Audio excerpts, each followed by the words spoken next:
Bismillahirrahmanirrahim. Assalamualaikum warahmatullahi wabarakatuh. Innal hamdalillah nahmaduhu wa nasta'inuhu wa nastaghfiruhu wa natubu ilayh wa na'udzu billahi min shururi anfusina wa sayyiati a'malina may yahdihillahu fala mudilla lahu wa may yudlil fala hadiyalah. Asyhadu an la ilaha illallah wahdahu la syarika lah wa asyhadu anna Muhammadan 'abduhu wa rasuluhu la nabiyya ba'dah. يا أيها الذين آمنوا اتقوا الله حق تقاته ولا تموتن إلا وأنتم مسلمون يا أيها الناس اتقوا ربكم الذي خلقكم من نفس واحدة وخلق منها زوجها وبث منهما رجالا كثيرا ونساء واتقوا الله الذي تساءلون به والأرحام إن الله كان عليكم رقيبا يا أيها الذين آمنوا اتقوا الله وقولوا قولا سديدا يصلح لكم أعمالكم ويغفر لكم ذنوبكم ومن يطع الله ورسوله فقد فاز فوزا عظيما أما بعد فإن أصدق الحديث كتاب الله وخير الهدى هدى محمد صلى الله عليه وسلم وشر الأمور محدثاتها فإن كل محدثة بدعة وكل بدعة ضلالة وكل ضلالة في النار. إخواني في الله وأخواتي في الدين أعزني الله وإياكم. Alhamdulillah pada sore hari ini Allah Subhanahu wa taala masih memberikan kita kemudahan dan masih menggerakkan hati kita sehingga kita bisa berkumpul di masjid ini, tempat yang penuh berkah, dalam rangka untuk menjalankan ibadah yang diwajibkan kepada kita, itu menuntut ilmu. Dan sebagaimana yang telah diumumkan, maka yang akan kita singgung pada kesempatan kali ini adalah materi tentang bahaya penyakit ujub.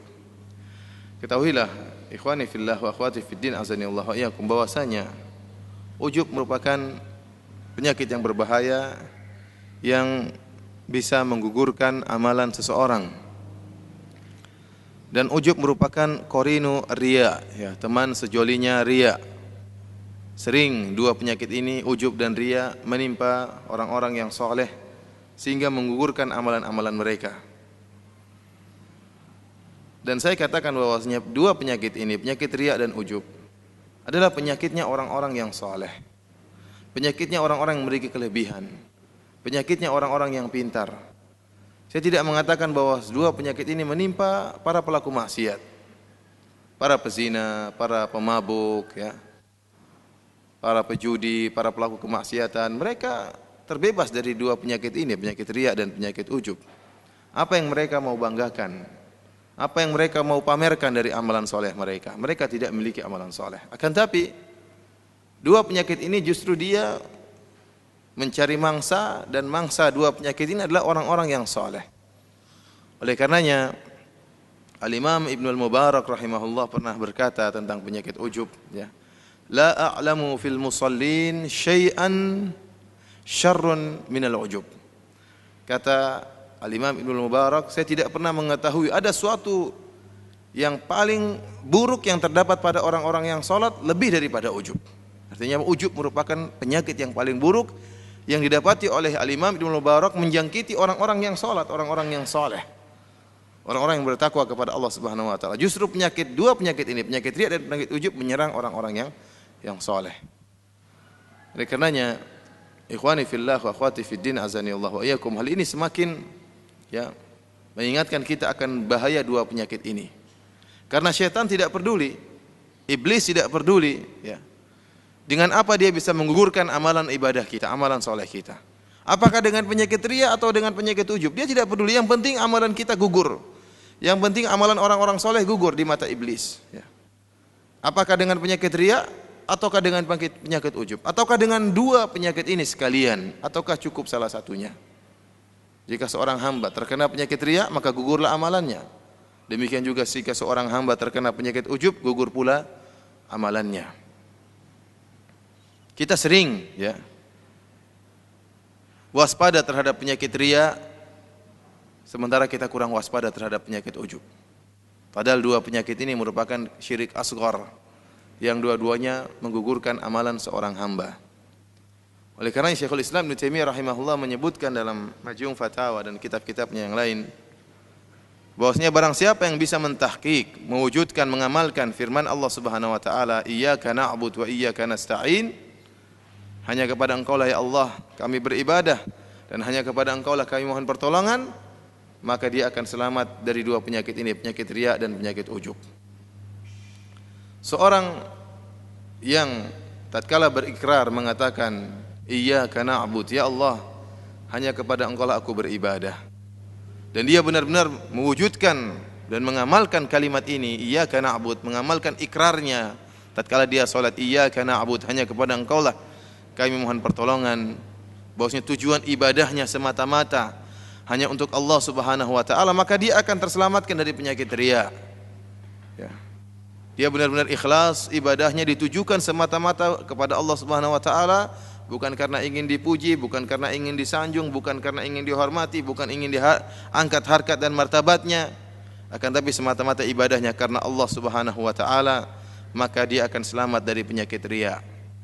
Dan barang siapa yang mewujudkan firman Allah Subhanahu wa taala, wa iyyaka nasta'in, dan hanya kepada Engkau lah kami mohon pertolongan, dia wujudkan dan diamalkan ikrar dia ini, wa iyyaka nasta'in, dan hanya kepada Engkau lah kami mohon pertolongan, maka dia akan selamat dari penyakit ujub. Kenapa bisa demikian? Karena pada iyyaka na'bud, hanya kepada Engkau lah kami mohon pertolongan, maka di situ ada tauhid tentang tujuan siapa kita beribadah. Ditujukan kepada siapa ibadah kita? Itu kepada Allah Subhanahu wa taala. Adapun pada kalimat iyyaka nasta'in, kita hanya mengakui bahwasanya kita tidak bisa melakukan sesuatu kecuali karena isti'anah, karena pertolongan dari Allah Subhanahu wa taala, karena i'anah dari Allah Subhanahu wa taala. Sehingga seorang yang mengakui bahwasanya dia tidak bisa melakukan apa-apa, tidak bisa memperoleh keberhasilan, tidak bisa memperoleh kelebihan, tidak bisa memperoleh keberhasilan kecuali dengan izin Allah Subhanahu wa taala dan pertolongan Allah Subhanahu wa taala, maka tatkala itu dia selamat dari penyakit ujub, syirik dalam isti'anah. Untuk memudahkan pemahaman masalah ini, saya akan berikan gambaran ya, bahwasanya terkadang syirik berkaitan dengan al-ibadah, kepada siapa kita tujukan ibadah kita, dan terkadang syirik berkaitan dengan isti'anah. Ada seorang yang menggabungkan dua kesyirikan ini. Sebagai contoh, seorang yang dia menyembelih kepada selain Allah Subhanahu wa taala. Seorang yang ya tatkala ingin bangun jembatan, kemudian dia pun memotong 8 ekor kambing misalnya, atau 10 ekor kambing agar jembatannya tidak rubuh. Dia tujukan kepada penjaga sungai agar menjaga jembatan tersebut. Dan tatkala dia menyembelih, dia mengatakan bismil jin, dia dengan nama jin atau dengan nama wali atau dengan nama sunan dan yang lainnya. Maka dia telah melakukan dua kesyirikan. Pertama, kesyirikan yang berkaitan dengan tujuan ibadah. Dia menyembelih demi penjaga sungai. Padahal Allah Subhanahu wa taala telah berfirman, ya, qul inna salati wa nusuki wa mahyaya wa mamati lillahi rabbil alamin la syarika lahu. Kata Allah Subhanahu wa taala, katakanlah wahai Muhammad bahwasanya sungguhnya salatku, wa nusuki, dan sembelihanku, hidupku dan matiku hanya untuk Allah Subhanahu wa taala, tidak ada syarikat bagi Allah. Sebagaimana kita salat, tidaklah kita sujud kecuali kepada Allah, maka tidaklah kita menyembelih kecuali hanya untuk Allah Subhanahu wa taala. Barang siapa yang menyembelih kepada selain Allah, maka dia telah terjerumus dalam syirik dalam peribadatan. Allah juga Subhanahu wa taala juga berfirman, "Fasholli li rabbika wanhar." Fasholli li rabbik, salatlah engkau kepada Rabbmu. Wanhar, demikian juga sembelihlah hanya untuk Rabbmu. Sebagaimana kita tidak boleh sujud, tidak boleh rukuk dalam salat kita kepada selain Allah, kepada makhluk, maka demikian pula tidak boleh kita menyembelih kecuali hanya untuk Allah Subhanahu wa taala. Tidak boleh kita menyembelih kepada makhluk. Ini perintah Allah Subhanahu wa taala. Ya, kita lihat sebagian kaum muslimin mereka menyembelih kepada untuk jin, untuk penjaga, untuk Nyi Roro Kidul, untuk penjaga sungai, penjaga laut, penjaga bumi, ya, penjaga gunung, banyak sekali penjaga di tanah air kita ini. Menyembelih agar jembatan tidak rubuh, menyembelih berapa ekor kambing, ternyata jembatannya juga tetap aja rubuh. Gimana mau tidak rubuh kalau dikorupsi ya uang itu. Tetap aja rubuh meskipun yang disembelih 100 ekor kambing. Kalau bapak-bapak berkesempatan, ibu-ibu sekalian, para pendengar sekalian berkesempatan untuk melaksanakan ibadah haji atau ibadah umrah, kemudian melakukan perjalanan dari kota Madinah menuju Mekah, maka para pendengar sekalian, bapak-bapak dan ibu-ibu akan melihat betapa banyak gunung yang dibelah oleh pemerintah Saudi. Gunung dibelah untuk dibikin apa? Jalan. Banyak ya, puluhan gunung dibelah. Satu gunung saja dibelah, tidak ada 1 ekor pun kambing disembelih untuk menjaga gunung. Jangankan 1 ekor, satu butir telur pun tidak ada dipecahin, digoreng untuk untuk diserahkan kepada penjaga gunung. Tidak ada. Kalau jembatan saja butuh 8 ekor kambing ya, apalagi gunung ya. Kita butuh ribuan ekor kambing agar penjaga gunungnya bisa tentram dan tidak marah-marah ya. Tetapi kenyataannya kita lihat betapa banyak gunung dibelah oleh pemerintah Saudi untuk membuat jalan dari Madinah menuju Mekah, dan tidak perlu memotong seekor kambing pun, seekor ayam pun, sebutir telur pun. Oleh karenanya menyembelih kepada selain Allah merupakan kesyirikan. Ini kita semua sudah paham. Seorang tatkala menyembelih, dia serahkan sembelihannya untuk selain Allah, kepada jin, kepada wali, kepada Nyi Roro Kidul, kepada Sunan, maka dia telah menyembelih kepada makhluk dan dia telah terjerumus dalam syirik peribadatan. Tatkala dia menyembelih, dia mengatakan demi nama jin, demi wali fulan, demi Sunan fulan, maka dia juga telah terjerumus dalam syirik yang kedua, yaitu syirkun fil isti'anah. Syirik dalam isti'anah, dia agar bisa melakukan pekerjaannya, dia minta tolong kepada jin dan wali dan yang lainnya. Jadi 2 syirik dia lakukan. Terkadang seorang hamba melakukan salah satu bentuk dari 2 kesyirikan ini. Contohnya apa? Dia datang ke jin, dia datang ke dukun, ada masalah, kata dukunnya, kamu cari ayam hitam 7 ekor dan potong untuk wali fulan atau syekh fulan atau untuk jin fulan ya. Tapi waktu kamu nyembelih bilang bismillah. Ya ini terkadang orang, saya kan bismillah waktu nyembelih. Bismillah nyembelih ayam hitam, tapi niatnya untuk apa? Untuk jin, untuk wali, dipersembahkan kepada jin, wali atau penghuni kubur dan yang lainnya. Maka dia telah melakukan salah satu bentuk kesyirikan, yaitu kesyirikan dalam isti'anah. Kesyirikan dalam apa?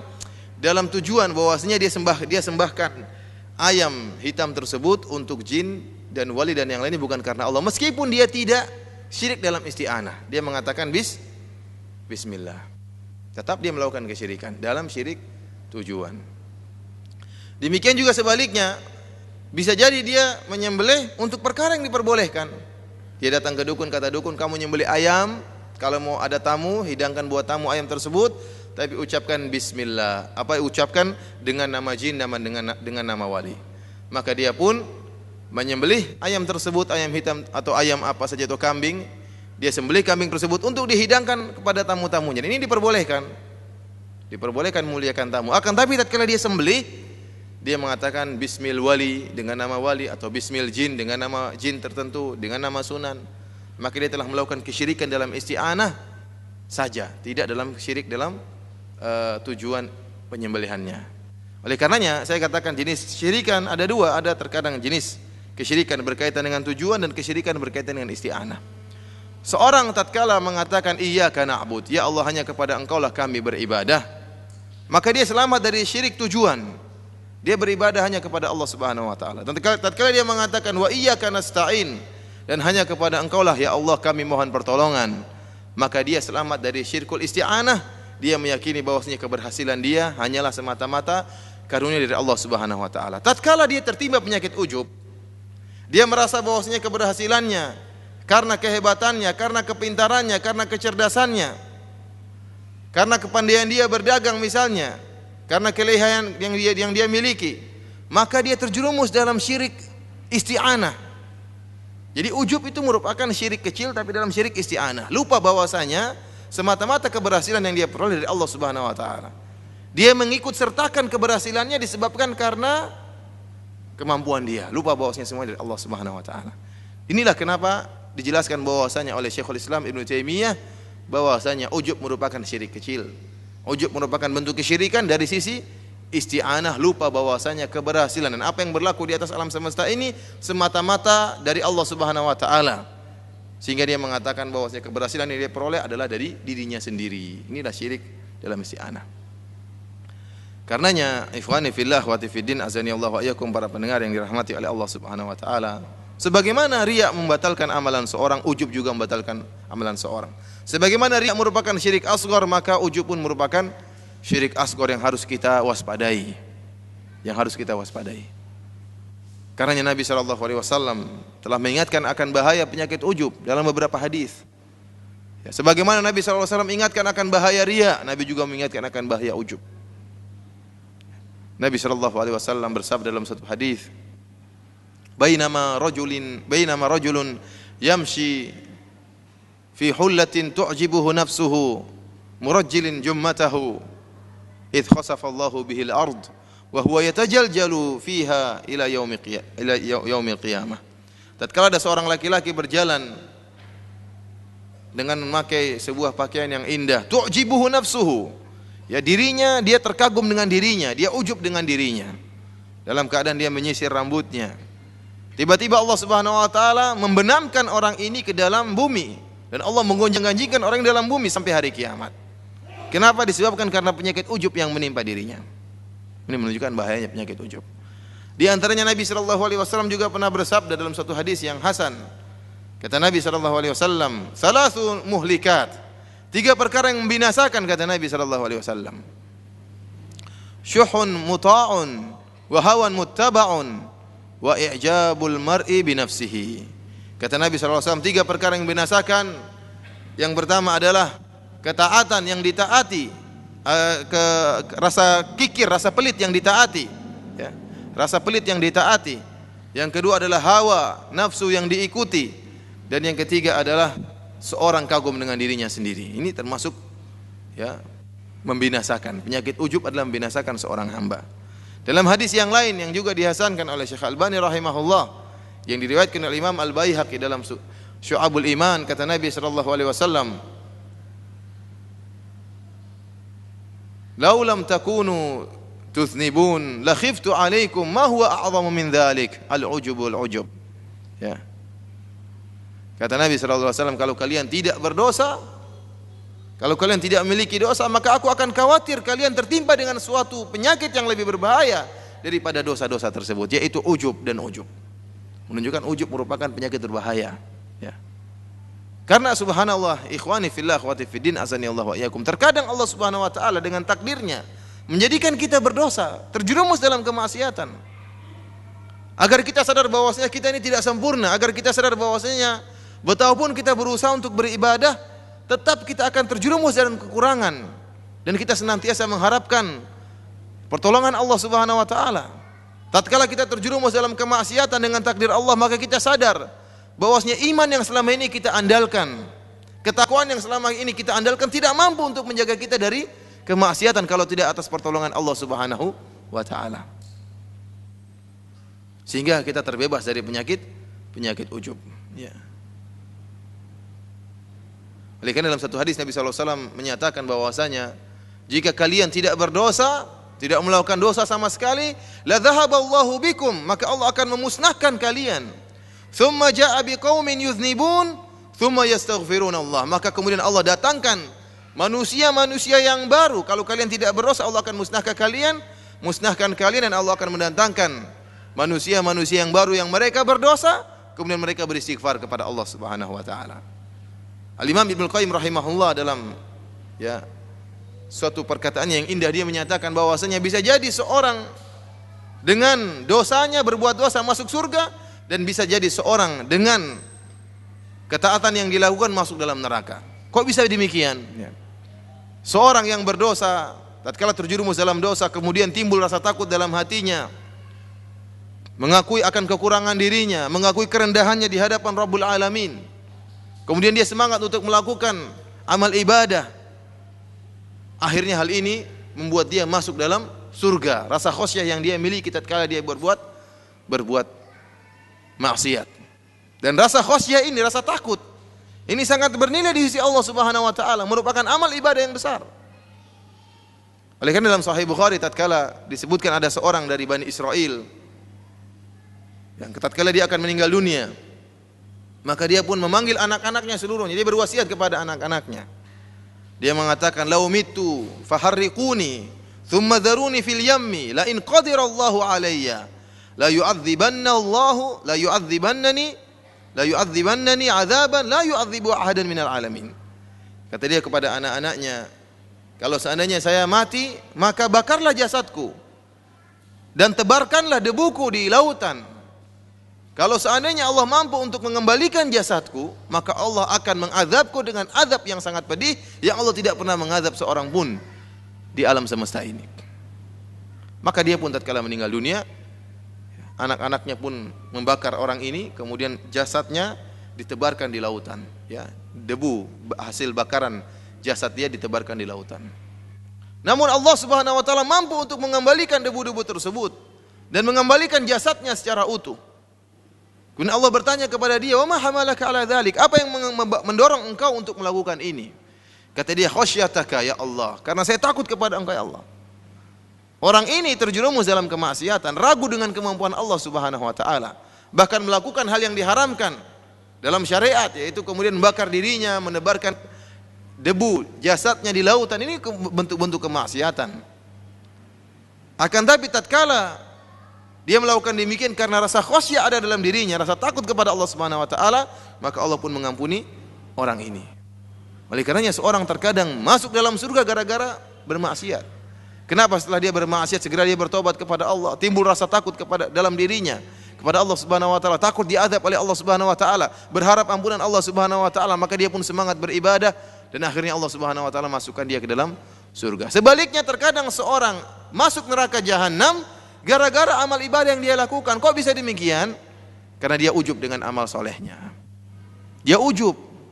Dia bangga, ternyata saya hebat, ternyata saya bisa beramal, ternyata saya bisa baca Quran, ternyata saya bisa sholat malam. Dia ujub dengan dirinya, menganggap meremehkan orang lain yang menurut dia ibadah mereka tidak sama seperti ibadah dia. Maka dia pun merasa ujub, yang ujub ini merupakan dosa besar yang mengantarkan dia terjerumus dalam neraka jahanam.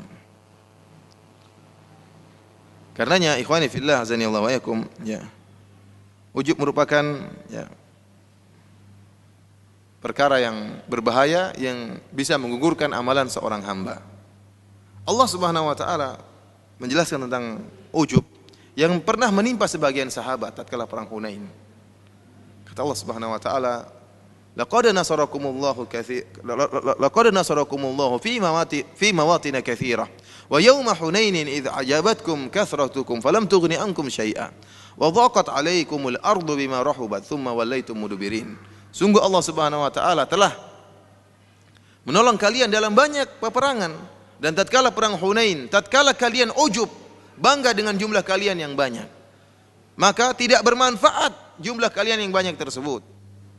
Ya, maka kalian pun kalah dan lari mundur, ya, lari pontang-panting, wallaitum mudbirin. Kalian pun kalah dalam peperangan. Ini kisah yang diabadikan oleh Allah Subhanahu wa taala yang menjelaskan kepada kita akan bahaya penyakit ujub. Al-Imam Ibnu Qayyim rahimahullah tatkala menjelaskan peristiwa ini dalam kitabnya Zadul Ma'ad, ya. Beliau menjelaskan tentang bagaimana, ya, Allah Subhanahu wa taala memberi pelajaran kepada para sahabat agar mereka bersih dari penyakit ujub. Kita tahu bahwasanya Rasulullah sallallahu alaihi wasallam tatkala menguasai menaklukkan kota Mekah, Rasulullah sallallahu alaihi wasallam masuk dalam kota Mekah dengan penuh kerendahan, dengan penuh tawadhu, jauh dari sifat ujub. Ya.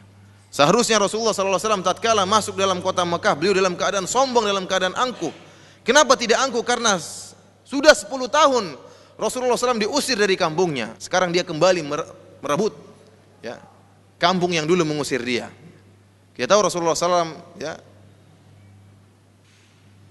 diusir oleh orang-orang Mekah dari kampungnya, sehingga Rasulullah SAW harus berhijrah dari Mekah menuju Madinah. Bukan cuma Nabi SAW, para sahabat pun harus berhijrah dari Mekah menuju Madinah, meninggalkan kota Mekah, meninggalkan tanah kelahiran mereka. Terpaksa mereka harus keluar karena mereka tidak bisa beribadah dengan baik di kota Mekah. Bagaimana para sahabat sulit bagi mereka untuk beribadah di kota Mekah, karena kota Mekah dikuasai oleh orang kafir Quraisy yang begitu sombong dan begitu angkuh. Bahkan Ibnu Mas'ud radhiyallahu taala anhu tatkala membaca Al-Qur'an, mengeraskan suara tatkala membaca Al-Qur'an, maka dia pun dikeroyak dan dipukul oleh orang-orang kafir Quraisy. Sehingga akhirnya beliau pingsan, dipukul oleh orang-orang kafir Quraisy. Kemudian beliau esokan harinya beliau baca Quran lagi, dikeroyok lagi oleh orang kafir Quraisy. Ya. Hingga beliau pun berlumuran darah dan pingsan.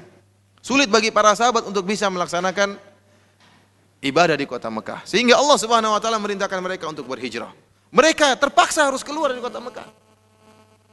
Padahal betapa cinta Nabi SAW rindu untuk bisa sholat di Ka'bah, di hadapan Ka'bah. Demikian juga para sahabat.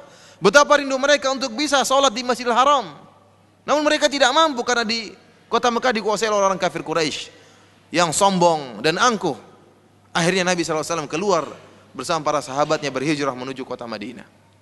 Setelah 10 tahun kemudian, setelah Nabi SAW menguasai, ya, memiliki kemampuan untuk menyerang orang-orang kafir Quraisy, maka Nabi SAW berhasil menaklukkan kota Mekah kembali. Padahal sebelum itu Rasulullah SAW telah terusir. Bahkan Rasulullah SAW tatkala ingin umrah dihadang oleh orang-orang kafir Quraisy. Rasulullah SAW pernah berumrah bersama para sahabat, bersama Abu Bakar, bersama Umar dan sahabat yang lain. Sebelum Fathul Makkah, sebelum Rasulullah SAW menaklukkan kota Mekah.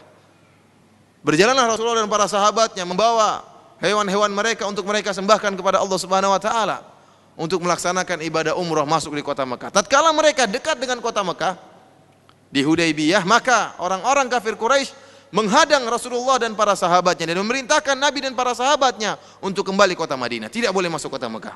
Ini penghinaan kepada para sahabat, dan para sahabat sangat marah tatkala itu. Mereka merasa terhina tidak bisa masuk ke dalam kota Mekah yang sangat mereka rindukan untuk bisa beribadah, untuk sujud, untuk bisa tawaf di Ka'bah, Al-Ka'bah Al-Musyarrafah. Sampai tatkala Rasulullah SAW terhalangi dan Rasulullah SAW memerintahkan para sahabat untuk mengalah dan untuk memotong 99 mereka dan untuk mencukur rambut mereka. Artinya umrah mereka gagal, mereka harus bertahallul dan gagal. Dan Allah Subhanahu wa taala berfirman, "Fa in uhsirtum famastaysara minal hadi." Kalau kalian terhalangi tatkala umrah atau haji, terhalangi tidak bisa melanjutkan ibadah haji atau ibadah umrah, maka potonglah 99 kalian untuk bisa bertahallul. Maka Rasulullah SAW memerintahkan para sahabatnya untuk bertahallul, untuk mundur dan tidak masuk ke dalam kota Mekah. Maka Umar bin Khattab radhiyallahu taala anhu termasuk para sahabat yang sangat marah, jengkel dengan orang-orang kafir Quraisy yang angkuh dan sombong melarang mereka untuk bisa masuk ke dalam kota Mekah. Maka datanglah Umar bin Khattab radhiyallahu taala anhu kepada Nabi sallallahu alaihi wasallam. Dan Umar bin Khattab berkata kepada Rasulullah sallallahu alaihi wasallam, "Ya Rasulullah, alasna 'alal haq wa hum 'alal batil?" Wahai Rasulullah, bukankah kita di atas kebenaran dan mereka di atas kebatilan, orang-orang kafir Quraisy? Kata Rasulullah, "Na'am." Kata Umar lagi, "Ya Rasulullah, alaysa qatlana fil jannah wa qatlahum finnar?" Bukankah Rasulullah kalau kita berperang, kemudian kita meninggal, kita masuk surga, sementara kalau mereka meninggal mereka masuk neraka jahanam? Kata Rasulullah, "Na'am wahai Umar, benar wahai Umar." Kata Umar bin Khattab radhiyallahu taala anhu, "Falima nu'tid daniyata fi dinina?" Kalau begitu kenapa kita mengalah? Kenapa kita merendah dalam agama kita? Kita lawan mereka, kata Umar bin Khattab radhiyallahu taala anhu. Ya, Umar merasa terhina, merasa rendah di hadapan orang-orang kafir Quraisy kalau harus mundur. Tapi Rasulullah SAW tetap merintahkan mereka untuk mundur. Ya. Ini semua menunjukkan keangkuhan dan kesombongan orang-orang kafir Quraisy. Namun tatkala Rasulullah SAW mampu untuk kembali menaklukkan kota Mekah, menaklukkan kota yang telah mengusir orang-orang penduduk kota tersebut yang sombong dan congkak telah mengusir dia dari kota Mekah selama 10 tahun. Rasulullah SAW masuk menguasai kota Mekah dengan penuh kerendahan, dengan penuh tawadhu. Bahkan Al-Imam Ibnu Qayyim rahimahullah menyebutkan dalam Zadul Ma'ad, Rasulullah SAW pun naik onta beliau dalam keadaan menundukkan kepala beliau, dalam keadaan tawadhu, tahu bahwasanya kemenangan hanyalah semata-mata dari Allah Subhanahu wa taala. Idza jaa nasrullahi wal fath, jika telah datang pertolongan Allah dan kemenangan dari Allah Subhanahu wa taala. Allah mengingatkan bahwasanya kemenangan semata-mata dari Allah Subhanahu wa taala, pertolongan semata-mata dari Allah Subhanahu wa taala. Makanya Allah mengatakan nasrullah, pertolongan Allah. Bukan karena kehebatan para sahabat, bukan karena jumlah yang banyak. Makanya Rasulullah sallallahu alaihi wasallam kemudian masuk dalam kota Mekah penuh dengan kerendahan, menundukkan pandangan beliau, menundukkan kepala beliau, bukan dengan kesombongan dan keangkuhan, menunjukkan kepada orang-orang kafir Quraisy, saya yang kalian telah usir 10 tahun yang lalu, saya sekarang kembali merebut kembali tanah kelahiranku. Rasulullah tidak sombong seperti itu. Bahkan masuk dengan penuh rendah diri. Bahkan Al-Imam Ibnu Qayyim rahimahullah menyebutkan sampai-sampai dagu beliau hampir-hampir mengenai pelana beliau karena saking beliau merendahkan wajah beliau, kepala beliau tatkala masuk di kota Mekah, mengakui keagungan Allah Subhanahu wa taala, menyadari bahwasanya segala pertolongan dan kemenangan semata-mata dari Allah Subhanahu wa taala. Hal ini berbeda tatkala perang Hunain. Karena setelah Fatu Makkah terjadi peristiwa perang Hunain. Tatkala orang-orang dari kabilah Hawazin, orang-orang Arab ingin menyerang Nabi SAW, dan Nabi mengetahui kabar akan hal ini, maka beliau pun mengutus mata-mata beliau untuk mengecek, dan dikabarkan bahwasanya mereka telah berkumpul, orang-orang dari kabilah Hawazin berkumpul untuk menyerang Rasulullah SAW dan para sahabatnya. Maka keluarlah pasukan Nabi SAW, 10.000 orang dari kaum Muhajirin dan kaum Ansar, beserta 2.000 orang dari penduduk Mekah yang baru saja masuk Islam. 12.000 orang ingin menyerang kabilah Hawazin, orang-orang Arab yang tatkala itu orang-orang kafir, yang jumlah mereka tatkala itu cuma 4.000. Bayangkan kaum muslimin 12.000 melawan 4.000. Kalau kaum muslimin para sahabat yang 300 bisa mengalahkan 1.000 orang tatkala perang Badar, 300 bisa mengalahkan 1.000 orang, bagaimana dengan 12.000? Bagaimana tidak mengalahkan cuma 4.000? Kalau jumlah kaum muslimin sedikit saja bisa mengalahkan jumlah yang banyak, bagaimana tatkala jumlah kaum muslimin lebih banyak, 12.000? Maka berangkatlah Nabi dan para sahabatnya untuk menyerang orang-orang Arab tatkala itu dari kabilah Hawazin. Maka terlontarlah dari salah seorang sahabat yang ikut perang yang berkata, lan nuglabal yaum an qillah, kita tidak akan kalah pada hari ini karena jumlah yang sedikit. Jumlah kita banyak, kita tidak akan kalah. Fasyaqqa dzalika 'ala Nabi sallallahu alaihi wasallam, maka hal itu membuat berat hati Nabi sallallahu alaihi wasallam. Beliau mendengar lontaran ungkapan seperti itu, kita tidak akan kalah karena jumlah kita yang banyak. Allah beri pelajaran kepada mereka. Akhirnya tatkala mulai peperangan, mereka dikagetkan dengan serangan mendadak, maka mereka pun kocar-kacir para sahabat. Ini yang Allah katakan, laqad nasarakumullahu fi mawatin katsira wa yauma hunainin id ajabatkum kathratukum. Allah ingatkan kepada para sahabat, kepada kaum mukminin tatkala itu, sungguh kami telah menolong kalian dalam banyak peperangan. Allah ingatkan bahwasanya peperangan-peperangan yang telah lalu semuanya kemenangan dari Allah Subhanahu wa taala. An-nasru min indillah. Pertolongannya dari Allah Subhanahu wa taala, kemenangan hanya dari Allah Subhanahu wa taala, bukan karena jumlah kalian wahai kaum muslimin, wahai kaum mukminin. Bukan karena persiapan kalian, kekuatan perang kalian, bukan, semata-mata dari Allah Subhanahu wa taala. Allah ingatkan tatkala perang Badar, laqad nasarakumullahu bi Badri wa antum adillah, fattaqullaha la'allakum tashkurun. Allah telah menolong kalian tatkala perang Badar padahal kalian sedikit, hina sedikit tatkala itu. Fattaqullaha la'allakum tashkurun, hendaknya kalian bertakwa kepada Allah agar kalian bersyukur. Makanya Allah ingatkan, kami telah menolong kalian dalam banyak peperangan. Namun kata Allah tatkala perang Hunain, idz a'jabatkum kathratukum falam tughni ankum syai'a, tatkala kalian bangga, ujub dengan jumlah kalian yang banyak, 12.000 melawan 4.000. Falam tughni ankum syai'an, maka jumlah yang banyak tersebut tidak bisa memberi manfaat sama sekali, kata Allah Subhanahu wa taala. Bahkan wa dhaqat 'alaikumul ardu bima rahubat, maka bumi yang tadinya luas terasa sempit oleh kalian karena kalian akan kalah dan lari terbirit-birit, pontang-panting diserang oleh orang kafir tatkala itu. Tsumma wallaitum mudbirin, kalian pun lari terpontang-panting. Tatkala itu Rasulullah SAW pun sampai mundur. Kemudian Rasulullah SAW dilindungi oleh sebagian sahabat, sebagian kecil sahabat dari jumlah yang begitu banyak. Ada di antaranya Abu Bakar radhiyallahu taala anhu, dan Umar bin Khattab radhiyallahu taala anhu. Ada Utsman, ada Ali yang kemudian melindungi Nabi sallallahu alaihi wasallam. Kemudian kata Allah Subhanahu wa taala, "Tsumma anzala sakinatahu 'ala rasulihi wa 'alal mu'minin wa anzala junudan lam tarauha." Maka tatkala kaum muslimin sadar bahwasanya kemenangan dari Allah Subhanahu wa taala, hanya dari Allah Subhanahu wa taala, bukan karena jumlah mereka yang banyak, maka Nabi sallallahu alaihi wasallam tatkala itu pun maju. Beliau maju sendirian, naik begol beliau ala baglatihi, maka beliau pun naik di atas begol beliau, kendaraan beliau, tunggangan beliau. Kemudian beliau berkata, ana nabiyyun la kadzib, ana ibnu Abdul Muttalib, aku adalah seorang nabi yang tidak pernah berdusta, dan aku adalah cucu dari Abdul Muttalib. Maka Nabi pun menyerang dengan penuh semangat dan diikuti oleh para sahabat. Akhirnya kaum muslimin pun menang tatkala itu. Ikhwani fillah akhwati fiddin, azani Allah wa iyyakum. Ini pelajaran berharga yang Allah berikan kepada para sahabat. untuk menyadarkan sebagian sahabat yang mereka tertimpa penyakit ujub menyangka bahwasanya kemenangan karena jumlah mereka yang banyak. Padahal Nabi dan para sahabatnya tidak pernah menang dalam satu perang pun karena jumlah mereka yang banyak. Seluruh peperangan mereka menangkan karena pertolongan Allah Subhanahu wa taala, bukan karena jumlah dan persiapan yang lebih banyak.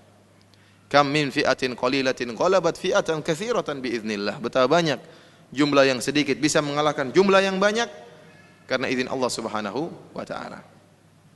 Karenanya ikhwani fillah azanillahu wa iyyakum, ya. Penyakit ujub merupakan penyakit yang berbahaya yang hendaknya kita menjauhkan diri kita dari penyakit yang berbahaya ini. Dan penyakit ujub bukanlah sifat-sifat orang yang beriman kepada Allah Subhanahu wa taala, yang rindu akan surga Allah Subhanahu wa taala. Karena Allah Subhanahu wa taala, ya, menjanjikan surga kepada kaum mukminin yang jauh dari penyakit ujub. Allah Subhanahu wa taala berfirman dalam surat Ali Imran, "Qul a'unabbi'ukum bi khairin min dzalikum lil ladzina taqaw 'inda rabbihim jannatun tajri min tahtihal anharu khalidina fiha wa azwajun mutahharatun wa ridwanun minallah wallahu basirun bil ibad." Maukah aku kabarkan kepada kalian yang lebih baik daripada kenikmatan-kenikmatan dunia? Setelah Allah menyebutkan kenikmatan dunia, zuyyina lin-nasi hubbus syahwat minan nisa wal banin wal qanatir wal muqantarah. Allah menyebutkan dunia telah dihiasi dengan kenikmatan-kenikmatan dunia, kemewahan dunia berupa wanita, berupa anak-anak, berupa harta yang berlimpah, berupa emas dan perak, berupa kuda-kuda pilihan. Ini semua kenikmatan dunia. Maka kata Allah, maukah aku kabarkan kepada kalian dengan sesuatu yang lebih baik daripada kenikmatan-kenikmatan dunia tersebut?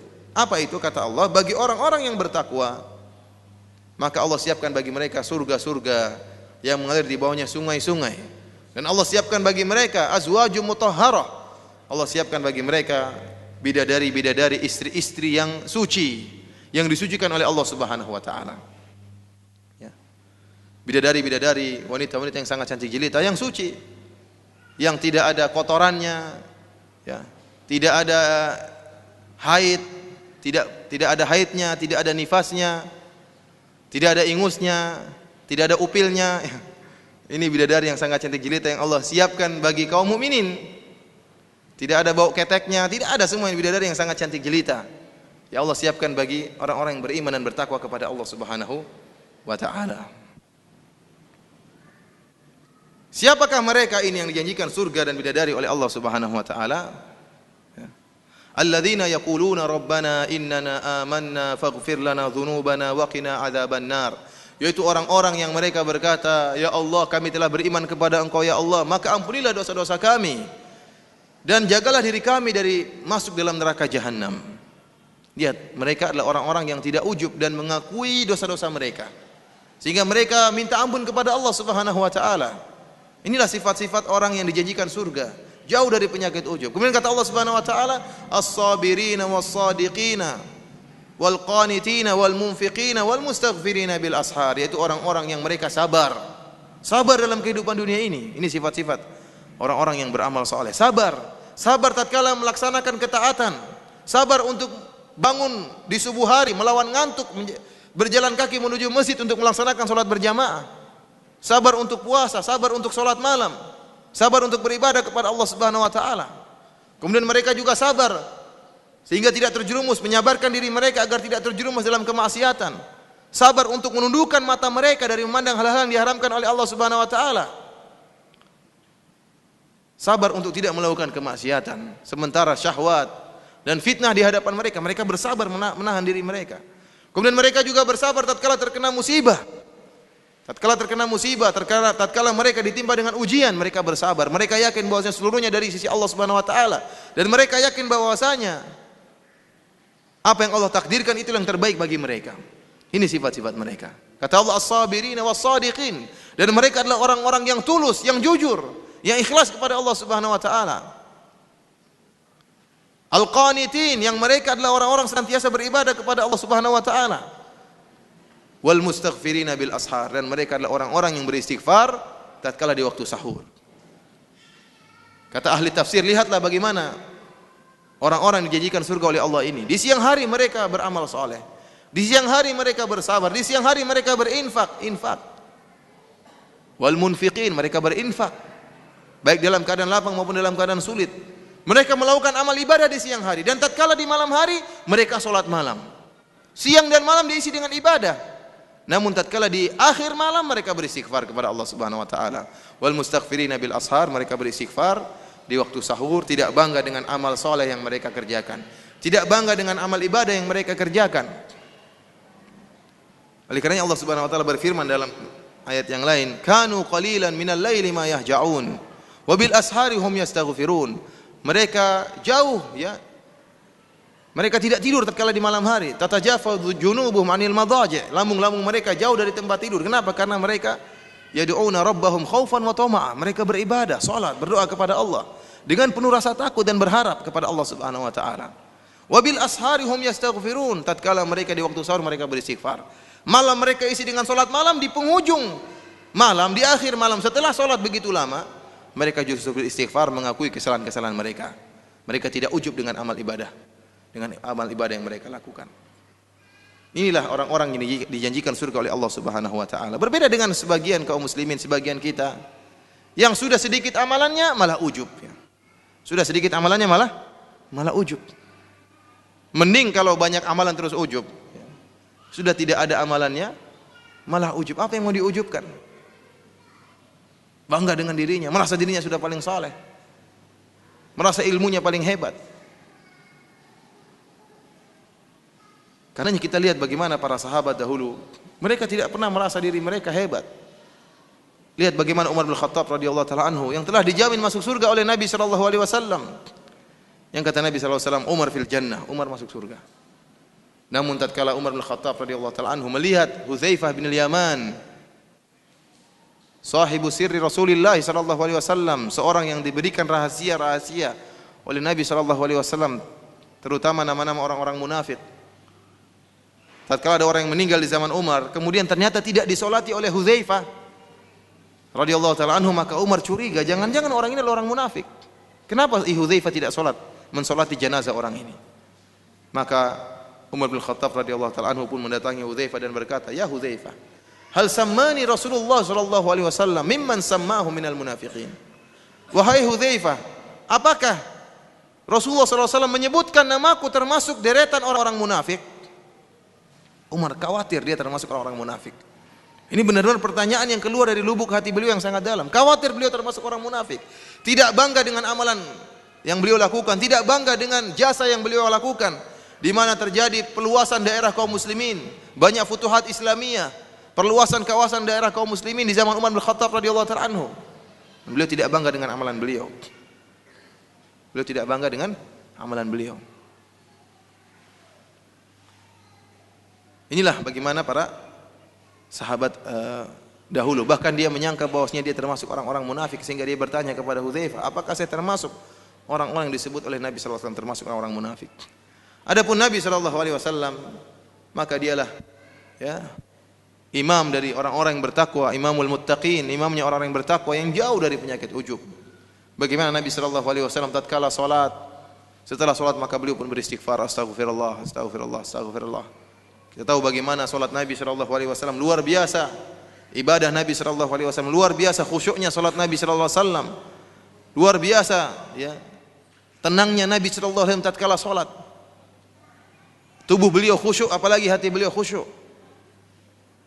Namun setelah salat beliau kemudian mengatakan astagfirullah, astagfirullah, astagfirullah, ya Allah, ampunilah aku, ampunilah aku. Kenapa? Rasulullah SAW tahu bahwasanya salat yang beliau lakukan meskipun khusyuknya sempurna, tidak sebanding dengan keagungan Allah Subhanahu wa taala. Sehingga beliau tidak ujub dengan amal ibadah beliau, tidak ujub dengan salat beliau. Kalau kita wajar kita bilang astagfirullah, astagfirullah, astagfirullah, karena memang salat kita penuh dengan kekurangan, jauh dari kekhusyuan. Bagaimana mau khusyuk sementara kita tatkala salat ketemu barang hilang tatkala salat, ya. Kemudian ide-ide muncul tatkala salat, ya. Kapan? Tatkala salat baru ketemu barang hilang. Perencanaan kita pikirkan tatkala salat. Kemudian tatkala salat gerak-gerak, garuk sana, garuk sini, ya. Lirik sana, lirik sini. Ya wajar jika kita setelah salat kita mengatakan astagfirullah, astagfirullah, astagfirullah. Harus kita serius tatkala bilang astagfirullah, karena salat kita yang seperti itu modelnya. Nabi sallallahu alaihi wasallam selama 23 tahun berdakwah tidak bangga dengan dakwah beliau, tidak bangga dengan keberhasilan dakwah yang beliau hasilkan. Allah Subhanahu wa taala berfirman dalam Al-Qur'an, "Idza jaa nasrullahi wal fath wa ra'aitan nasa yadkhuluna fi dinillahi afwaja fasabbih bihamdi rabbika wastaghfirhu innahu kana tawwaba." Jika telah datang pertolongan Allah dan kemenangan dari Allah Subhanahu wa taala, maka engkau akan melihat manusia berbondong-bondong masuk dalam Islam. Maka hendaknya kau bertasbih kepada Allah dan beristighfarlah engkau kepada Allah. Innahu kana tawwaba. Sungguhnya Allah Maha menerima taubat. Sungguhnya Allah Maha menerima taubat hamba-hambanya. Kapan turun ayat ini? Kapan turun surat ini? Tatkala Nabi sallallahu alaihi wasallam setelah berdakwah selama 23 tahun. Oleh karenanya Ibnu Abbas radhiyallahu ta'ala anhu tatkala mendengar surat ini turun, maka beliau pun bersedih. Kenapa? Beliau tahu bahwasanya Nabi sallallahu alaihi wasallam akan meninggal dunia. Kenapa? Tugas Nabi sudah selesai. Apalagi yang harus dikerjakan oleh Nabi sallallahu alaihi wasallam? Sementara telah datang kemenangan dari Allah Subhanahu wa taala, telah datang pertolongan Allah Subhanahu wa taala. Manusia sudah masuk Islam berbondong-bondong. Tugas Nabi sudah selesai. Maka beliau pun bersedih. Tugas Nabi yang Nabi melakukan dakwah selama 23 tahun dengan penuh kesulitan, dengan penuh kepayahan. Luar biasa dakwah Nabi sallallahu alaihi wasallam. 13 tahun di Mekah, 10 tahun di Madinah. Beliau harus diusir dari kampung beliau. Beliau harus dimusuhi oleh karib kerabat beliau. Beliau dilempari dengan batu hingga berdarah. Beliau dituduh dengan tuduhan-tuduhan yang sangat buruk, dikatakan sebagai orang gila, dikatakan sebagai penyihir, dikatakan sebagai dukun, dikatakan sebagai penyair gila, dikatakan sebagai sobe, orang yang telah keluar dari adat nenek moyangnya. Luar biasa tuduhan-tuduhan yang gelar-gelar dan lakop-lakop yang ditempelkan kepada Rasulullah sallallahu alaihi wasallam. Sampai-sampai seperti pernah saya sampaikan dalam sirah nabawiyah, ya. Sampai-sampai ada seorang sahabat yang bernama Dhimat, kalau tidak salah dalam Sahih Muslim, datang mencari Nabi sallallahu alaihi wasallam. Dhimat ini kasihan sama Muhammad. Kenapa? Karena Muhammad disebut sebagai orang gila. Maka dia pun mencari-cari Rasulullah sallallahu alaihi wasallam untuk apa? Untuk mengobati Nabi sallallahu alaihi wasallam. Karena Rasulullah SAW dianggap gila oleh dia. Karena begitu besar tersebar berita bahwasanya Rasulullah SAW gila. Ya. Ada yang mengatakan Rasulullah penyihir. Sampai ada seorang datang ke kota Mekah, katanya, hati-hati jangan sampai kau dengar sedikit pun perkataan Muhammad, kau bisa tersihir. Saya ada sebagian sahabat yang akhirnya apa? Menutup telinganya dengan apa? Kapas agar tidak mendengar perkataan Nabi sallallahu alaihi wasallam. Namun akhirnya dia pun sayup-sayup mendengar lantunan bacaan Quran Nabi sallallahu alaihi wasallam. Ternyata dia dengar, ini bukan perkataan orang gila. Maka dia pun bukan perkataan penyihir, maka dia pun masuk Islam. Demikian sahabat Dhimat. Tatkala mendengar bahwasanya Nabi sallallahu alaihi wasallam adalah orang gila, maka dia pun mencari Nabi sallallahu alaihi wasallam dalam rangka untuk mengobati Nabi sallallahu alaihi wasallam. Subhanallah, ya, antum bayangkan ada ustaz dicari oleh orang, kenapa ustaznya dianggap gila dan mau diobati? Ini perkara yang sangat menghinakan. Ya. Ustaz, afwan Ustaz, saya dengar antum gila, ya. Saya ingin mengobati antum. Saya punya obat banyak, ada herbal, ada ini pil, bisa dicoba satu-satu Ustaz. Saya ini berhasil, sering saya mengobati banyak orang gila dan mereka sembuh. Mungkin antum bisa sembuh kalau saya obati, bisa hilang gila antum, ya. Ini tentunya penghinaan kepada Nabi. Sampai seperti itu, ya, Nabi dituduh dengan tuduhan yang buruk. Tatkala Dhimat menawarkan pengobatan dia kepada Nabi sallallahu alaihi wasallam, maka apa kata Nabi? Nabi hanya mengatakan innal hamdalillah nahmaduhu wa nasta'inuhu wa nastaghfiruhu wa na'udzu billahi min syururi anfusina wa sayyiati a'malina. Sungguhnya segala puji hanya milik Allah Subhanahu wa taala. Kami mohon pertolongan kepada Allah Subhanahu wa taala dan kami beristighfar kepada Allah Subhanahu wa taala. Kami bertobat kepada Allah Subhanahu wa taala. Ya. Dan kami berlindung dari keburukan jiwa-jiwa kami dan buruknya amalan-amalan kami. May yahdihillahu fala mudhillalah wa may yudlil fala hadiyalah. Barang siapa yang diberi petunjuk oleh Allah Subhanahu wa taala, maka tidak seorang pun yang bisa menyesatkannya. Dan barang siapa disesatkan oleh Allah Subhanahu wa taala, maka tidak seorang pun yang bisa memberi petunjuk kepadanya.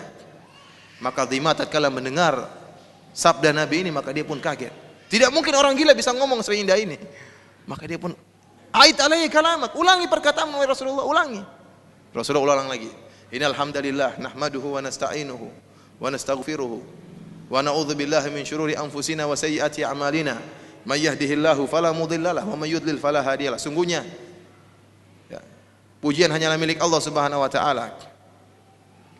Kami berlindung, kami memohon pertolongan kepada Allah Subhanahu wa taala Dan kami beristighfar kepada Allah Subhanahu wa taala, bertobat kepada Allah Subhanahu wa taala, dan kami berlindung kepada Allah dari keburukan jiwa-jiwa kami, dan kami berlindung kepada Allah dari keburukan amalan-amalan kami. Barang siapa yang diberi petunjuk oleh Allah, maka tidak ada yang bisa menyesatkannya, dan barang siapa yang disesatkan oleh Allah, maka tidak ada yang bisa memberi petunjuk kepadanya. Dimat berkata lagi, "Ait alayya kalamak." Ulangi lagi perkataanmu. Sampai 3 kali Rasulullah SAW mengulangi perkataannya, maka Dimat pun masuk Islam. Yang ini ana sampaikan bahwasanya bagaimana perjuangan yang dihadapi oleh Nabi sallallahu alaihi wasallam. Dikatakan orang gila, dikatakan penyihir, dikatakan orang sinting, dikatakan dimusuhi oleh pamannya. Rasulullah SAW dahulu berjalan di Mina tatkala musim haji, beliau pergi ke Mina. Karena tatkala musim haji maka datang banyak kabilah-kabilah datang untuk melaksanakan ibadah haji. Ada dari Yaman, ada dari Taif, dari mana-mana ya. Mereka datang untuk melaksanakan ibadah haji. Maka Nabi sallallahu alaihi wasallam ingin berdakwah. Maka Nabi sallallahu alaihi wasallam pun berkata, "Hal min rajulin yahmiluni ila qaumihi, fa inna Quraisyan mana'uni an uballigha kalama Rabbi." Apakah ada orang yang mau mengantar saya untuk berdakwah di kaumnya? Sungguhnya orang-orang kafir Quraisy telah melarang saya untuk berdakwah. Lihat Rasulullah SAW karena ingin berdakwah sampai beliau merendahkan diri beliau, sampai beliau menawarkan siapa yang mau ngajak saya berdakwah. Ayo siapa yang mengajak saya untuk berdakwah? Rasulullah ingin berdakwah. Karena orang-orang Quraisy melarang saya untuk menyampaikan firman Allah Subhanahu wa taala. Saya ingin berdakwah. Siapa yang bawa saya untuk berdakwah? Rasulullah merendahkan dirinya untuk bisa berdakwah. Akhirnya Rasulullah SAW pun pergi ke kabilah satu, kemudian kabilah yang lain dan kabilah berikutnya. Akan tapi Rasulullah SAW diikuti oleh paman beliau Abu Lahab. Setiap Nabi SAW berdakwah, setelah selesai berdakwah, Nabi pergi, maka pamannya pun mengingatkan, hati-hati kalian, jangan ikuti orang gila ini, jangan ikuti sobi ini, orang yang telah keluar dari adat nenek moyangnya. Ini merupakan perkara yang berat. Nabi dimusuhi oleh pamannya sendiri. Bagaimana pendapat masyarakat? Bagaimana pendapat kabilah-kabilah tatkala itu? Ini ada anak muda berdakwah, ternyata yang musuhi pamannya sendiri. Kalau orang lain masih mending, pamannya sendiri yang memusuhi. Ini berat bagi Nabi SAW. Nabi pergi ke kabilah lain berdakwah lagi di Mina, datang lagi Abu Lahab. Tidak putus asa Abu Lahab ini. Mengikuti terus Nabi SAW. Setiap Nabi berdakwah maka dia pun menghancurkan dakwah Nabi dengan berkata, jangan ikuti orang gila ini. Jangan, subhanallah. Nabi SAW harus terusir ke kota ya, Madinah. Mulai dakwah lagi dari nol di Madinah. Sampai akhirnya Rasulullah SAW pun berhasil setelah 23 tahun lamanya berhasil mendakwakan Islam dan orang-orang masuk Islam secara berbondong-bondong. Namun apakah Nabi SAW ujub, bangga dengan dakwah yang telah beliau lakukan? Selama 23 tahun yang beliau lapar karena Allah Subhanahu wa taala. Beliau berdarah karena Allah Subhanahu wa taala. Beliau berjihad karena Allah Subhanahu wa taala. Beliau bersabar karena Allah Subhanahu wa taala, bahkan beliau bernapas karena Allah Subhanahu wa taala. Namun beliau tidak ujub dengan hasil dakwah beliau. Tidak sebagaimana sebagian orang yang bangga dengan dakwahnya, ujub dengan dakwahnya, mengatakan kalau bukan karena saya maka tidak akan berkembang dakwah, kalau bukan karena saya tidak akan begini, tidak akan begitu. Ini orang-orang yang ujub, yang kita khawatir amalan dia selama bertahun-tahun akan gugur di sisi Allah Subhanahu wa taala. Bahkan Nabi SAW setelah 23 tahun berdakwah diperintahkan oleh Allah untuk beristighfar. Fasabbih bihamdi rabbika wastaghfir. Wahai Muhammad, beristighfarlah engkau, innahu kana tawwaba. Sungguhnya Allah Maha menerima taubat.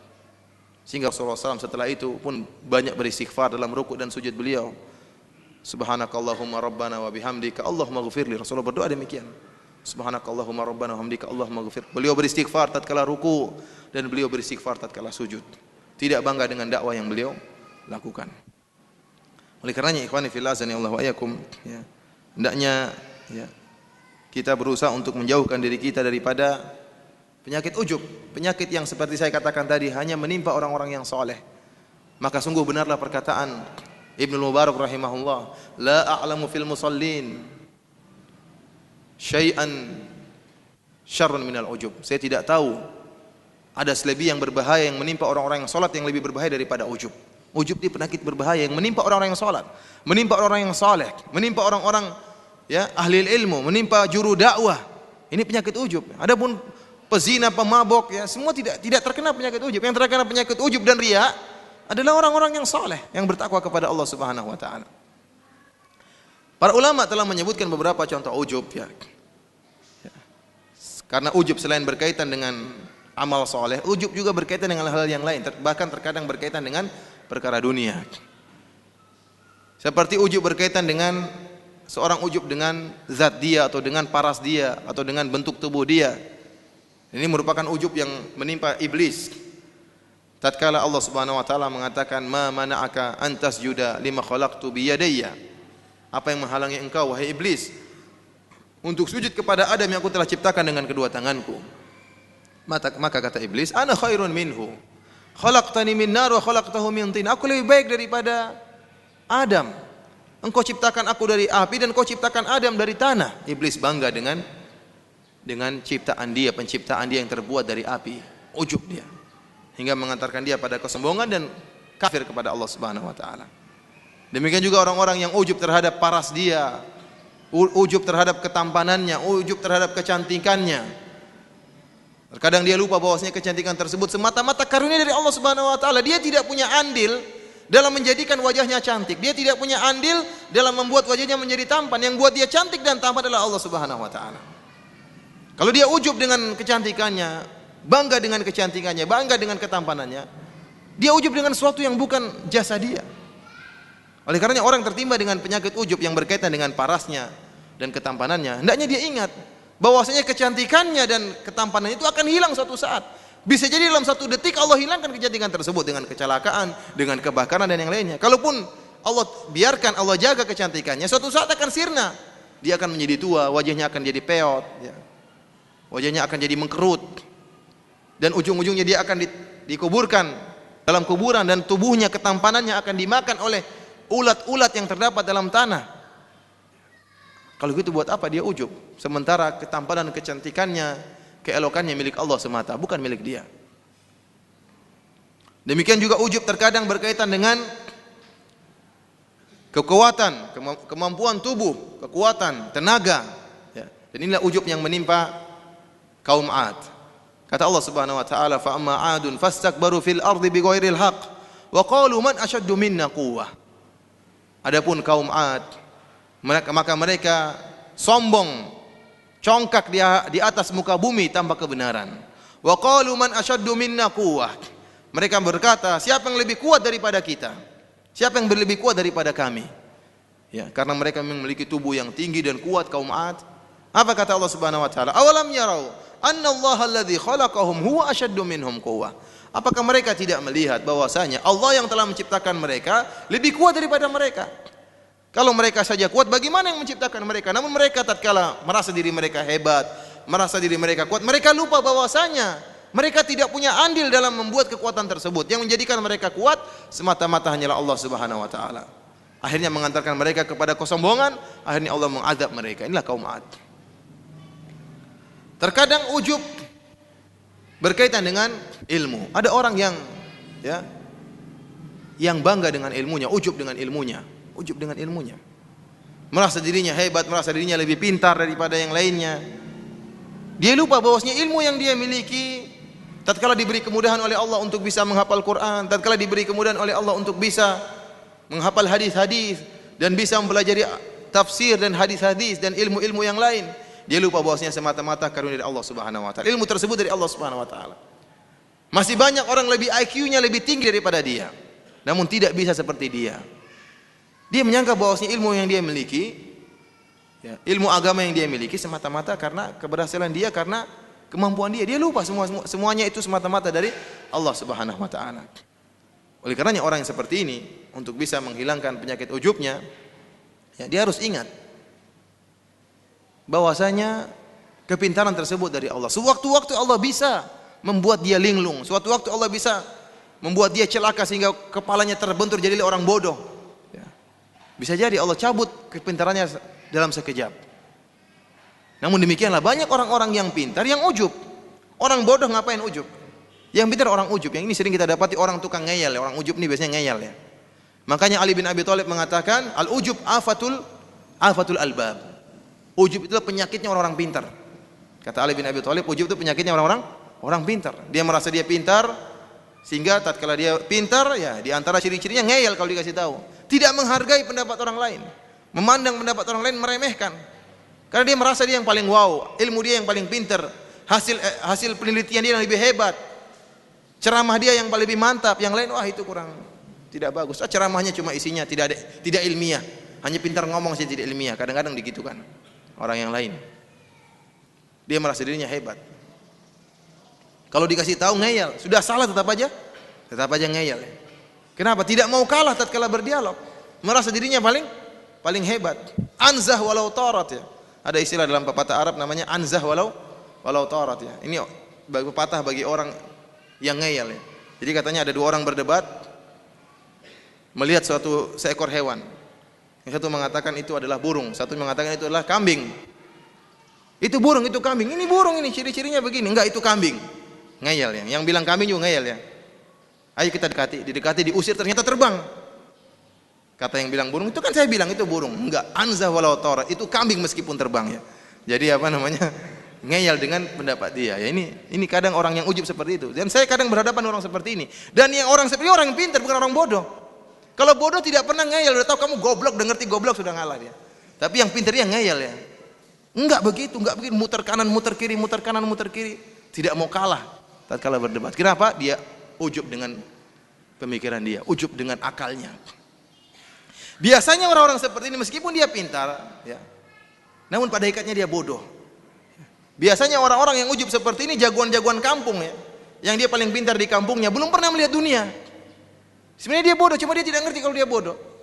Dia merasa dirinya hebat. Tatkala di kampung dia yang paling pintar, dia yang juara satu terus dari SD sampai SMA di kampungnya, tapi tidak tahu kalau keluar negeri, tidak tahu kalau kemana-mana, sehingga dia merasa dirinya hebat. Merasa dirinya hebat ya. Kalau seandainya dia keluar negeri, dia tahu banyak orang lebih pintar daripada dia. Ibarat pendekar baru turun gunung, oh ternyata banyak pendekar juga selain saya, bukan saya aja pendekar ya. Namun karena tidak pernah keluar negeri, tidak pernah melihat orang lebih pintar, merasa dirinya paling hebat. Dan kalau baca buku merasa dirinya punya tulisan, oh saya berhasil. Ternyata tulisnya tidak ada nilainya. Menurut orang-orang yang cerdas. Seperti katak dalam tempurung tidak pernah melihat dunia. Seandainya dia pergi misalnya ke negara-negara Arab, melihat bagaimana orang-orang begitu cerdasnya, bagaimana orang-orang dengan mudah menghafal Quran, bagaimana orang-orang daya nalarnya yang sangat tinggi, maka dia tahu dia sangatlah bodoh. Namun karena tidak tahu, ini yang paling menderita, yang paling parah seperti ini. Dia bodoh namun ujub dengan kecerdasannya. Dia bodoh, tidak tahu kalau dia itu bodoh, merasa dirinya pintar, kemudian ujub lagi dengan kepintarannya padahal dia bodoh. Subhanallah, saya kalau ingat di Madinah melihat teman-teman yang begitu pintarnya, kita tahu diri kita ini bodoh. Kita ini cuma pas-pasan, jagoan kampung saja. Jagoan kampung, mereka subhanallah luar biasa pintar-pintarnya. Saya punya teman subhanallah, meskipun begitu cerdas dan pintar, namun tawadhu ya. Rendah diri. Saya punya teman subhanallah ya. Saya punya teman ada orang Libya. Dia punya mobil, dia alhamdulillah diberi kelebihan harta oleh Allah Subhanahu wa taala ya.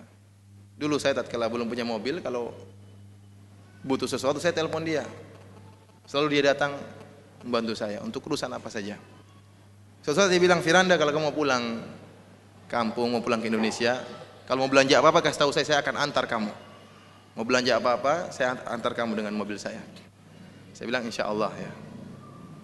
Ternyata benar, waktu saya mau pulang kampung, mau pulang ke Indonesia, maksudnya kampung di Indonesia, saya pun telepon dia, tolong saya mau diantar, mau beli hadiah ya, terutama buat istri ya, sebagai tanda cinta buat istri. Habis istri-istri kita ini kalau tidak ada buktinya, mereka menyangka kita tidak cinta kepada mereka ya. Akhirnya saya pun harus membeli hadiah buat istri saya. Dia mengatakan, "Aduh Firanda, afwan, saya tidak bisa nganterin kamu, tapi saya akan kirim teman saya nganterin kamu." Siapa yang dikirim? Yang dikirim seorang hafidz Quran, juara hafal Quran, dapat mobil tatkala lomba hafal Quran ya. Orang pintar banget, kemudian hafal Quran, bukan hafal Quran, juara baca Quran, tidak seperti kita baca salah-salah. Dia itu hafal Quran, juara lagi hafal Quran. Mau jadi supir saya ya. Mau jadi supir saya, ayo Firanda, ayo diantarin, subhanallah. Ada orang seperti ini. Kita baru punya ilmu sedikit saja apa? Maunya kita yang jadi bos ya. Ini subhanallah, ini hafal Quran. Masa mau ngantar orang tidak hafal Quran? Ya, tidak hafal Quran sudah hafalnya sedikit ya. Ya, kita berhafal teman-teman, masya Allah 36 juz malah dihafal ya. Juz apel, juz sirsat, juz macam-macam dihafal ya. Subhanallah, dia ini ya, luar biasa. Orang ini sudah hafalnya sedikit ya, Firanda maksudnya sudah hafalnya sedikit, salah-salah hafalannya, masa saya ngantar, saya kan juara baca Quran, namun tidak. Dengan tawadhu'nya dia pun Ini kita kalau lihat orang seperti itu bagaimana kita tidak, bagaimana mau ujub ya? Malu mau ujub, tidak pada tempatnya mau ujub. Kita kayak gini modelnya mau ujub sama siapa? Malu. Namun seperti saya katakan tadi, kalau orang itu cuma jagoan kampung, tidak pernah keluar, tidak sadar bahwasanya dia itu apa? Dia bodoh, lupa bahwasanya itu. Namun dia merasa dirinya pintar, merasa dia telah berdakwah dengan hebat, merasa telah ceramah dengan hebat, merasa bahwasanya ilmunya mentakhrij hadis dengan hebat, membuat masalah-masalah fikih menyampaikan dengan hebat, padahal dia pada hakikatnya kalau kita lihat tulisannya, dia ternyata tidak seberapa ilmunya. Cuma dia tidak sadar. Ikhwani fillah azanillahu wa iyyakum, ini di antara beberapa ujub. Di antara juga para ulama menyebutkan ya, seperti Al-Ghazali menyebutkan rahimahullah, di antara bentuk ujub adalah ujub terhadap nasab. Ujub terhadap nasab, bangga dengan nasabnya, merasa dirinya tatkala dari nasab orang-orang yang mulia, merasa dirinya juga mulia seperti nenek moyang mereka, membanggakan nasab mereka ya. Mungkin mengatakan saya adalah keturunan Rasulullah sallallahu alaihi wasallam. Ya, berarti saya begini dan seterusnya ya. Ini adalah tipu daya syaitan ya. Ya, Allah tidak melihat nasab, yang Allah lihatlah ketakwaan. Kita menghargai orang-orang yang memiliki nasab yang tinggi, akan tapi yang lebih utama menjadi standar, lebih utama dan menjadi indikasi yang lebih utama adalah ketakwaan. Karena Allah berfirman, "Inna akramakum indallahi atqakum." Yang paling bertakwa yang paling mulia di sisi Allah Subhanahu wa taala adalah yang paling bertakwa. Kalaulah mereka ini melihat bagaimana nenek moyang mereka yang penuh tawadhu, bagaimana mereka melihat nenek moyang mereka Rasulullah sallallahu alaihi wasallam yang jauh dari penyakit ujub, yang jauh dari kesombongan, maka mereka akan sadar bahwasanya kesombongan yang mereka banggakan, nasab yang mereka banggakan ya, tidak bernilai jika tidak disertai dengan ketakwaan.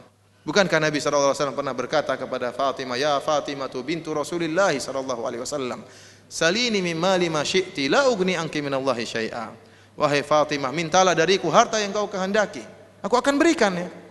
Tapi aku tidak bisa menyelamatkan engkau dari neraka jahanam. Selamatkanlah dirimu sendiri. Anqidhu anfusakum, selamatkanlah diri kalian sendiri. Demikianlah perkataan Nabi sallallahu alaihi wasallam kepada karib kerabat beliau tatkala turun firman Allah Subhanahu wa taala, "Wa anzir ashiratakal aqrabin," dan berilah peringatan kepada kerabat-kerabatmu yang terdekat.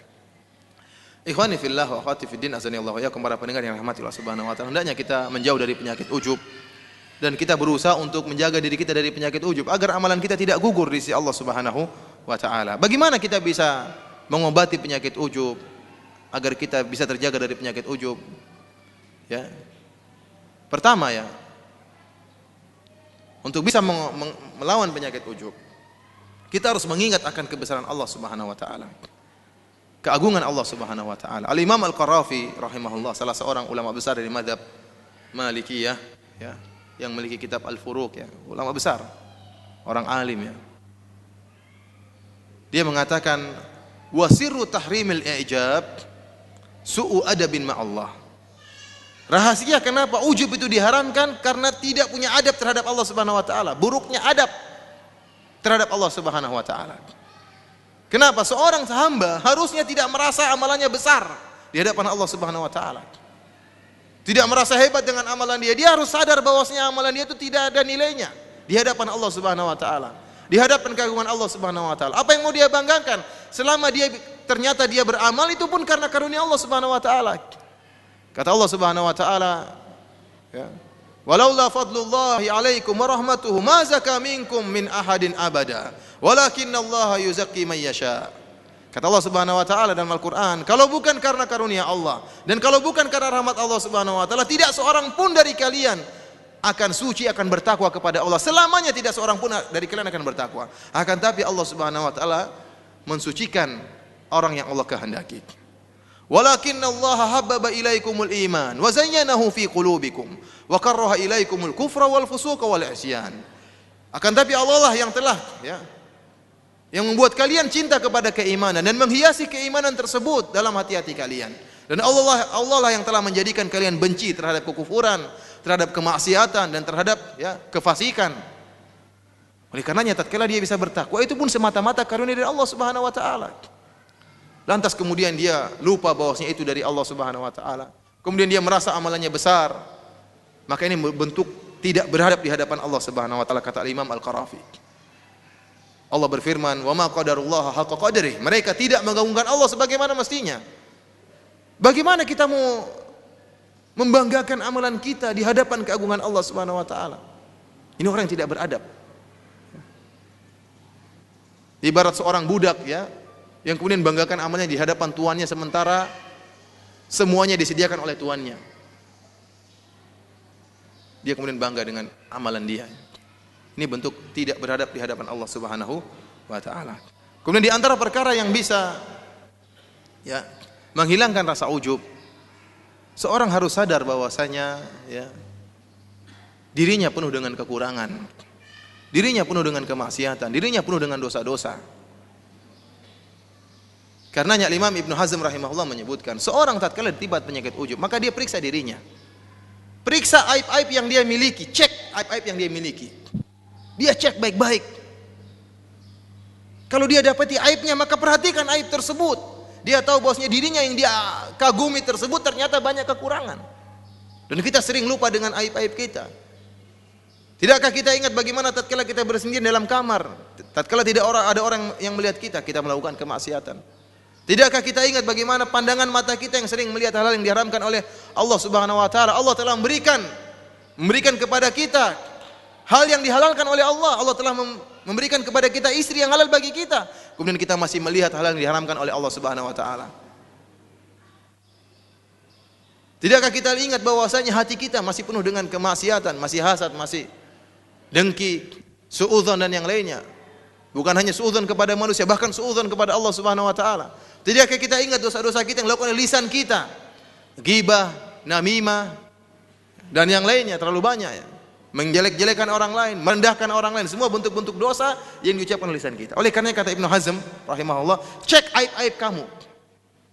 Oleh karena salah seorang ulama mengatakan, seandainya ya, dosa-dosa itu ada baunya, ma jalasa ilayya ahad.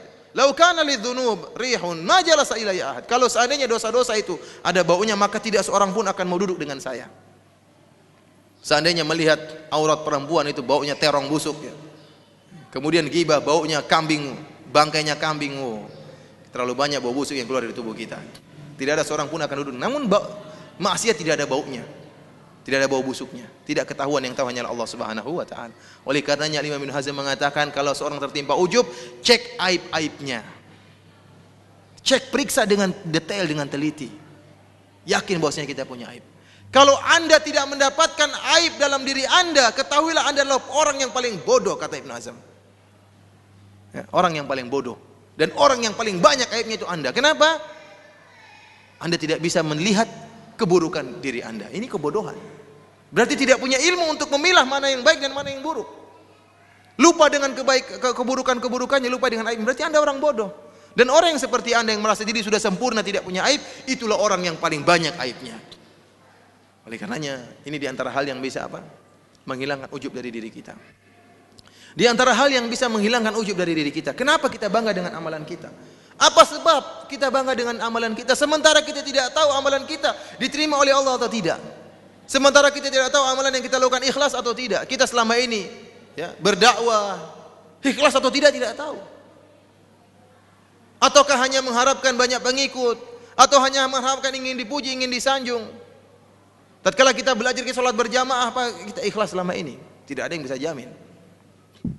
Oleh karenanya ingat suatu hadis tatkala Nabi sallallahu alaihi wasallam pernah bersabda, ya, walladzi nafsi biyadi walladzi nafsi Muhammadin biyadihi inna ahadakum la ya'malu bi amali ahli al-jannah hatta ma yakunu bainahu wa bainaha illa dhira' fayasbiqu alaihi al-kitab fayamalu bi amali ahli an-nar fayadkhuluha.